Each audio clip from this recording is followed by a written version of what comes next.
மனசாட்சின்றது ஏதாவது கொஞ்சமாவது சீமானுக்கு இருக்கா அப்படின்னு மக்கள் நீங்களே பாருங்க.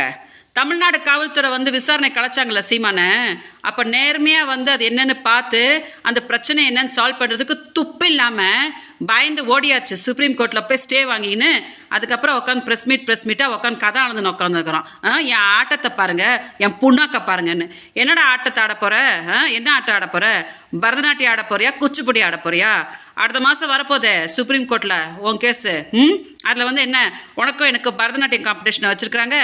கொலுசு வாங்கி அப்புறம்டா பெங்களூர்லேருந்து காலில் கட்டிட்டு நல்லா ஜல் ஜல்னு எல்லாருக்கும் கேட்குற மாதிரி ஆடு. அதான் நீ போட்ட ஆட்டத்தை உலகமே பார்த்தாச்சே. மாமா கேடு கட்டவன் அப்படி இப்படி நீ பம்புனியே, அந்த ஆட்டத்தை தான் உலகமே பார்த்தாச்சே. இன்னென்ன ஆட்டத்தை பார்க்கணும்? மக்களை முட்டாள் நினச்சி நிற்கிறியா? என்னைக்கு நீ நீ பாலியல் தொழிலாளின்னு சொன்னியோ அன்னைக்கே உன்னோட அரசியல் வாழ்க்கை முடிஞ்சிச்சு சீமான். என்னோட பாவம் உன்னை சும்மாவே விடாது. பிச்சை எடுப்படா, நாசமாக போவ. ப்ரெஸ் கூட முன்னாடி எப்படியோ உட்காந்து பேசிட்டு இருக்காங்க தெரியுமா? துப்பு கட்ட நாய். அந்த கேஸ் பொம்பளை பிள்ளை கேஸ் என்னென்னு சால்வ் பண்ணுறதுக்கே யோகியதே இல்லையா? இவங்ககிட்ட போய் தமிழ்நாடை கொடுக்கணுமா? இவன் முதலமைச்சராய் கிழிப்பானான் அப்படின்னு நினச்சிட்டு சொல்ல முடியாமல் உட்காந்து உன் கதையை கேட்டுக்கிட்டு உட்காந்துட்ருக்குறாங்க. அதனால் ஏமாத்தாத, மக்களை முட்டாளன்னு நினைக்காத. 2026 26 வருஷம் ஆனாலும் நீ இப்படி தான் பிச்சை எடுத்துக்கிட்டு தான் உட்காந்துட்ருப்ப. அதனால் எலெக்ஷன் வரும் இல்லையா?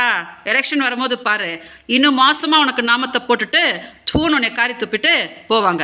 தயவு செஞ்சு இதை கொஞ்சம் டெலிகாஸ்ட் பண்ணுங்கள், சீமான் கொஞ்சம் பார்க்கட்டும்.